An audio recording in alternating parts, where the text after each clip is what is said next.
नमस्कार मित्रांनो, सुस्वागतम.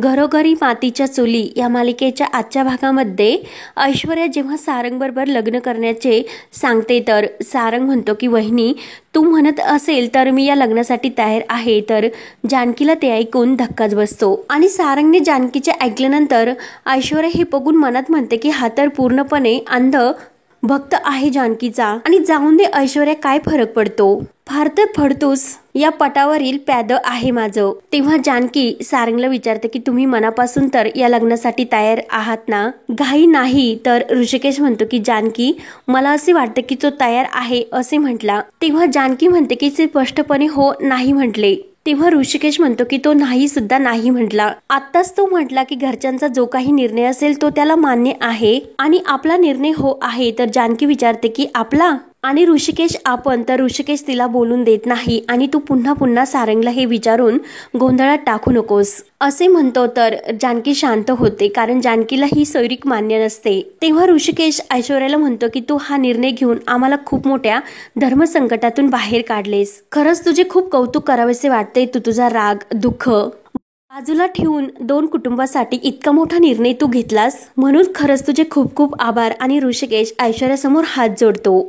पुन्हा म्हणतो की खरं तर मला जानकीचे कौतुक करावेसे वाटते. तर ऐश्वर्याला आणखीन राग येतो आणि सिरियसली ह्या जानकीचे सर्वांना किती कौतुक आहे, काय मोठा तीर तिने मारला. तर ऋषिकेश म्हणतो तिनेच तर तुझी निवड केली होती या घरची सून होण्यासाठी. मला खात्री आहे की जानकीची निवड कधीच चुकत नाही. अगदी तिच्या पावलावर पाऊल ठेवलेस तू. तेव्हा मात्र ऐश्वर्या मनात म्हणते की नाही ऋषिकेश दादा, मी तर पायात पाय घातला तिला धाडकन पाडण्यासाठी. ऋषिकेश पुढे म्हणतो की ऐश्वर्याने एक पाऊल पुढे टाकला, मग तिचा हा प्रस्ताव मान्य करून आपण सुद्धा पाऊल पुढे टाकायला नको का? तेव्हा जानकी म्हणते की ऋषिकेश आपण अजून विचार. तर लगेच ऋषिकेश तिला काही बोलून देत नाही आणि ऋषिकेश जानकीला म्हणतो की सोयरीक सर्वांच्या भल्यासाठीच आहे आणि मला ती मान्य सुद्धा.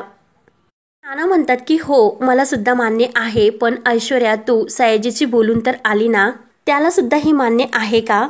तेव्हा ऐश्वर्या म्हणते की नाना तुम्ही अजिबात काळजी करू नका. डॅडाचे काय, मी जर सुखी तर ते सुद्धा सुखी. ते नाही म्हणणार नाही, तुम्ही काळजी करू नका, ते नक्की हो म्हणतील. तेव्हा आजी लगेच म्हणते की म्हणजे हे लग्न ठरले तर? तेव्हा सुमित्रा पुढे येते आणि हो ठरले असे म्हणते. तर सर्वांना मात्र आनंद होतो, परंतु जानकीला मात्र थोडेसे टेन्शन येते. सुमित्रा ऐश्वर्याला म्हणते की तुझं मन खरंच खूप मोठे आहे. या दोन कुटुंबाला तू संकटातून बाहेर काढण्याचा हा जो निर्णय घेतला तो खूप मोठा आहे आणि तू खरंच रणदिवेची सून म्हणून शोभतेस. तेव्हा सुमित्रा जानकीला सौभाग्याचं लेणं आणून हिची ओटी भरण्यासाठी सांगते. तेव्हा आजी म्हणते की फडताळावर पेड्याचा पुडा ठेवला तो अगोदर देवासमोर ठेव आणि त्यानंतर येथे सर्वांसमोर घेऊन ये. सर्वांचे तोंड गोड करायला नको का? आणि जा लवकर. तेव्हा जानकी जाते. तर आजी सारंगला म्हणते की आज तू मात्र मला थांबू शकत नाही. मी लग्नाचा पेढा नाही तर पेढेच खाणार. सुमित्रा म्हणते की हो अगं भरपूर पेढे खा. तर आजी म्हणते की खाणारच.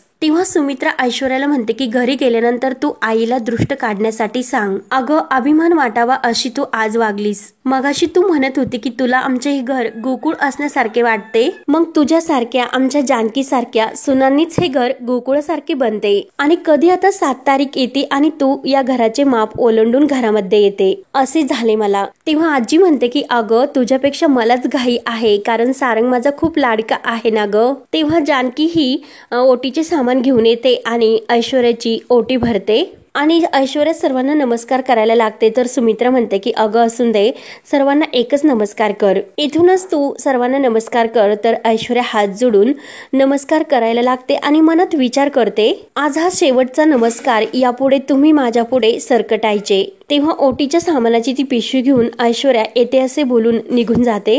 जानकीला मात्र खूप टेन्शन आलेले असते. त्यानंतर इकडे सयाजी काका आणि कावेरी ऐश्वर्याचीच वाट बघत असतात. तर सयाजी काका म्हणतात की कावेरीबाई अजून जास्त मी वाट नाही बघू शकत आणि सखारामला बंदूक आणण्यासाठी सांगतात. आता मुळावरच घाव घालतो म्हणजे विषय संपला. तेवढ्यात कावेरी आडवी येते आणि थांबा, मी तुम्हाला असे काही करून देणार नाही असे म्हणते. सयाजी काका रागाने म्हणतात की बाजूला हो. तर कावेरी म्हणते की इतका राग डोसक्यात घेऊन जाऊ नका. सयाजीराव रागाने म्हणतात की लेकीच्या आयुष्याची राखरांगोळी झालेली तुम्हाला दिसत नाही का? मग आता त्या रणदेवेला संपवल्याशिवाय मी काही राहत नाही. तेवढ्यात ऐश्वर्या दारात येते आणि थांबा डॅड असे बोलते. तर कावेरी ऐश्वर्याला बघून ऐश्वर्या बाळा तू, तर सायजीच्या हातातील बंदूक खाली पडते. तर ऐश्वर्या समोर येते आणि तुम्हाला हे असे करायची काही गरज नाही असे म्हणते. तेव्हा सयाजीराव रडतच ऐश्वर्याला जवळ घेतो आणि बाळा तू कुठे गेली होतीस ग? तुला जर काही झाले असते तर माझे काय झाले असते याचा विचार केला का तू?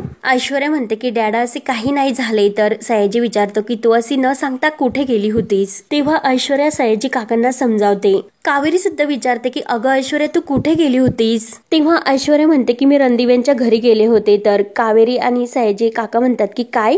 त्यांचे नाव सुद्धा घेऊशी वाटत नाही, मग तू त्यांच्या घरी का गेली होती, कशाला? तेव्हा ऐश्वर्या म्हणते की माझ्या लग्नाचा प्रस्ताव द्यायला. ते ऐकून सयाजी काकांच्या पायाखालची जमीन हादरते. आणि काय लग्नाचा प्रस्ताव? अगं ज्याच्याबरोबर तुझे लग्न ठरले होते तो तर पळून गेला. ऐश्वर्या म्हणते की डॅड तो पळून गेला, परंतु त्यांचा अजून एक मुलगा आहे ना ज्याचे अजून लग्न झालेले नाही आणि त्याचं नाव आहे सारंग रणदिवे. तर सयाजी काका म्हणतात की काय ग तो धाकटा आणि तुझं डोसकं फिरले की काय? कावेरी म्हणते की अगं पण का त्याच्याशी लग्न करते तू? सयाजी काका म्हणतात की अगं तुला तो शोभत नाही, मग हे शक्य कसे आहे? तर ऐश्वर्या म्हणते डॅडा तरी सुद्धा मी हा डिसिजन घेतला. डॅडा तुमचं नाव खूप मोठं आहे, तुमच्या मुलीचे लग्न मोडले, हा बट्टा मला तुमच्या नावावर नाही लागून द्यायचा. मग आता हे लग्न होणारच. त्याच दिवशी त्याच मुहूर्तावर. सयाजी काका ऐकायला तयार नसतात. तर ऐश्वर्या म्हणते की मला सांगा की या लग्नामागचे कारण मुख्य काय होते? दोन्ही फॅमिलीमधील वैर मिटावं, गावातील हे जे काही प्रॉब्लेम्स आहेत ते थांबवावेत, हेच होते ना? त्यामुळेच मी हा डिसिजन घेतला. तर सयाजी काका म्हणतात की अगं ते सर्व ठीक आहे, पण सौमित्राची गोष्ट वेगळी होती, तो तुझ्या बरोबरीचा सुद्धा नाही. ऐश्वर्या म्हणते की डॅडा तुम्ही प्लीज शांत व्हा, आणि तुम्हीच मला कायम सांगतात असतात की काहीतरी जिंकण्यासाठी काहीतरी हरवावे लागते. मग मी सुद्धा तेच करते. मला सुद्धा हे समजते की सारंग बुद्धीत, माझ्या दिसण्यात सर्व काही कमीच आहे. तरी सुद्धा मी हा डिसिजन का घेतला की दोन्ही फॅमिलीमधील वैर मिटवण्यासाठी आणि गावामधील हे प्रॉब्लेम्स थांबवण्यासाठी. आणि माझा हा डिसिजन फायनल आहे, त्यामुळे हे लग्न होणार म्हणजे होणारच. असे बोलून ऐश्वर्या आतमध्ये निघून जाते. तर कावेरीला खूप टेन्शन येते आणि सयाजी काकांना सुद्धा. कावेरी रडतच म्हणते की एकतर हिच्या वागण्याने अगोदर मन थारावर नाही आणि आता हिच्या अशा वागण्याने आणखीनच काळजी वाढली. त्यानंतर इकडे नाना आणि सुमित्रा रूममध्ये येतात. तर नाना म्हणतात की सुमित्रा, नियतीचे खेळ खरंच किती अजब असतात.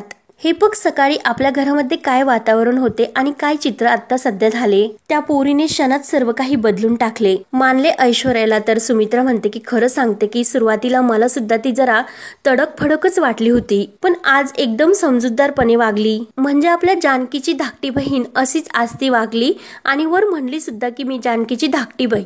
जेव्हा आपल्या सारंगच्या अंगावरती केकसली होती तेव्हा मला खरंच खूप धास्ती बसली होती. आणि आज बघा, तर तुम्ही लगेच सयाजी रावांना फोन करा आणि येथे आज काय झाले ते सर्व व्यवस्थित सांगा. नाना म्हणतात की हो हो आणि लगेच फोन करतो. तर सुमित्रा म्हणते की तोपर्यंत मी तुमच्यासाठी चहा घेऊन येते. तेव्हा नाना फोन करतात. तर सयाजी काका म्हणतात की बोला नाना साहेब, आज कशासाठी फोन केलात? अजून काही इचकोबा करायचं बाकी आहे? तर नाना घाबरतच म्हणतात की नाही रे सयाजी, मनापासून सांगतो की सयाजी, माझ्या सौमित्रांनी माती खाल्ली, परंतु आज तुझ्या पोरीने आपली लाज राखली. खरंच धडाकेबाज आहे, अगदी तुझ्यासारखी. निर्णय घेतला आणि लगेच आमच्याकडे आली. मी तिला विचारले सुद्धा, तू तुझ्या बापाला विचारले का? तर ती मला म्हटले की मी सुखी होण्यातच डॅडाचा आनंद आहे.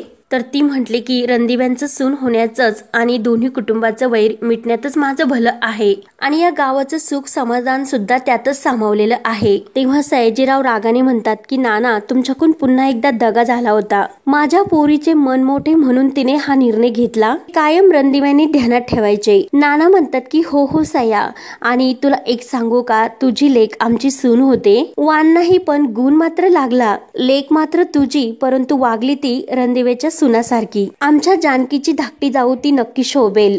त्यानंतर इकडे ऋषिकेश आणि जानकी रूम मध्ये असतात. तर जानकी ऋषिकेशला म्हणत असते की मी तुम्हाला सांगते की इतक्या घाईने हा निर्णय नको घ्यायला. तर ऋषिकेश म्हणतो की जानकी, आपण हा निर्णय घाईने घेतलेला नाही. ऐश्वर्याने सारंग सोबत लग्न करण्याचा निर्णय घेतला, मग त्यात काय प्रॉब्लेम आहे? तर जानकी म्हणते की ऐश्वर्याने सारंग भाऊजी बरोबर लग्न करण्याची मागणी घातली, तोच मोठा प्रॉब्लेम आहे. ऋषिकेश म्हणतो की म्हणजे काय? तर जानकी म्हणते की ऐश्वर्या सारंग भाऊजींच्या बाबतीत प्रत्येक बाबतीत उजवी आहे. दोघांचे लाईफस्टाईल अगदी विरुद्ध आहे. ऋषिकेश ही जोडी मिस मॅच आहे. तुम्ही या गोष्टीचा विचार करा की सारंग भाऊजी कमी शिकलेले, शेतीत काम करतात आणि ऐश्वर्या शहरात वाढलेली उच्च शिक्षित आणि स्मार्ट सुद्धा आहे। एवढी तफावत असताना ऐश्वर्याने सारंग भाऊजींशी लग्न करण्याचा निर्णय का घेतला हे खूप ऑड आहे। आणि मुळात आज आपण जेव्हा सयाजीरावांच्या घरी गेलो होतो तेव्हा ऐश्वर्या कशी वागली, ती संतापली, चिडली, आदळापट सुद्धा तिने केली। सयाजी काकांची दुसरी ती फोटो कॉपीज आणि आपल्या घरी आल्यानंतर काही तासातच 3 डिग्री लगेच चेंज। मग तुम्हाला तिच्यातील बदल हा जाणवला नाही का? तेव्हा तुम्हाला डाऊट आला नाही का? तर ऋषिकेश म्हणतो की जानकी, तू काय इतका तिरका विचार करतेस? माणूस शेवटी बदलतो। कधी कधी जर माणसाला असा धक्का बसला तर तो वेगळा सुद्धा विचार करू शकतो। आणि या घटनेनंतर तिला या सर्वाची जाणीव झाली असेल आणि तिचे असे म्हणणे आहे की ती हे सर्व तुझ्याकडून बघून शिकते, तुझ्यामुळे तिला प्रेरणा मिळते। मग त्यात वाईट असे काय आहे? तर नाना सयाजी काकांना म्हणत असतात, अरे बाबा, प्रेमाने आणि हक्काने बोलतो, आता तरी राग सोडून दे। तुझ्या पोरीचं कौतुक करण्यासाठी आणि या प्रकरणामुळे तुझ्या वहिनींना तुला जो काही त्रास झाला त्याबद्दल माफी मागण्यासाठी मी फोन केला। तेव्हा सयाजी काका म्हणतात की केवळ लेकीचा हट्ट म्हणून हा लग्नासाठी मी तयार झालो, परंतु त्या अगोदर एक गोष्ट मात्र तू लक्षात ठेव, माझ्या मनातील सौमित्राचा राग हा तसाच आहे हे तुला कळले का? तर नाना म्हणतात की मी तुला विनंती करतो, तू मनात मात्र काही ठेवू नकोस, प्रेमाने आशीर्वाद दे बाबा। आमचा सारंग लाखात एक आहे, मान्य आहे मला की तो कमी शिकला पण खूप गुणाचा आहे। तर सयाजी काका म्हणतात की अरे नाना, तुझा सारंग असेल साधा पण माझी पोरगी सुद्धा काही कमी नाही, तिने जर मनात आणले तर ती काही सुद्धा करू शकते। तर नाना म्हणतात की हो, एकदम बरोबर। ते म्हणतात ना, यशस्वी पुरुषाच्या मागे स्त्री असतात, ते अगदी खरं आहे। मग तसे आमच्या सारंगचे होईल, मग लागायचे का लग्नाच्या तयारीसाठी असे विचारतात। तर सयाजी काका म्हणतात की नाना, पुन्हा एकदा दगा नाही झाला पाहिजे, नाहीतर तर नाना म्हणतात की नाही, तसे काही होणार नाही, सर्व काही निर्विघ्नपणे पार पडेल, ज्या आपल्या तारखा ठरल्या त्या जशा तशा त्याच मुहूर्तावर हे लग्न होईल। मग लागूयात ना तयारीला? तर सयाजी काका म्हणतात की या तयारीला, परंतु माझ्या लेकीच्या डोळ्यात मात्र मला पाणी नकोय, हे लक्षात ठेव। त्यानंतर इकडे जानकी ऋषिकेशला म्हणते की चांगलं काय वाईट काय हे मला नाही कळले, परंतु आज ऐश्वर्याच्या वागण्याचा हेतू मात्र वेगळा वाटला। ऋषिकेश म्हणतो की काय वेगळे असू शकते? जसा तू एक धाडसी निर्णय घेतला होता सौमित्र आणि ऐश्वर्याचे लग्न लावून देण्याचा, परंतु सुरुवातीला सर्व काही याच्या विरोधातच होते, अगदी मी सुद्धा। मग असाच हा निर्णय सुद्धा हिचा थोडासा फ्रॉड वाटू शकतो। यातून जर 2 कुटुंबाचा आणि अख्खा गावाचे जर भले होणार असेल मग काय प्रॉब्लेम आहे? मग तू सांग की आपल्याकडे आता दुसरा काही पर्याय आहे का? तर जानकी म्हणते की आपण शोधू शकतो। तेव्हा ऋषिकेश म्हणतो की नाही जानकी, आपलाच मुलगा पळून गेला आणि यावेळी तिने मदतीचा हात पुढे केला, त्यामुळे तिला साथ द्यायची की आपली जबाबदारी हुडकावून आपण पळून जायचे। जानकी म्हणते की आओ, मी तुम्हाला नाही म्हणत की जबाबदारी झटकून पुढे जा। तेव्हा ऋषिकेश मात्र जानकीला काही बोलून देत नाही आणि आता आपण मागे फिरू शकत नाही असे स्पष्ट सांगतो। तर जानकी म्हणते की काय?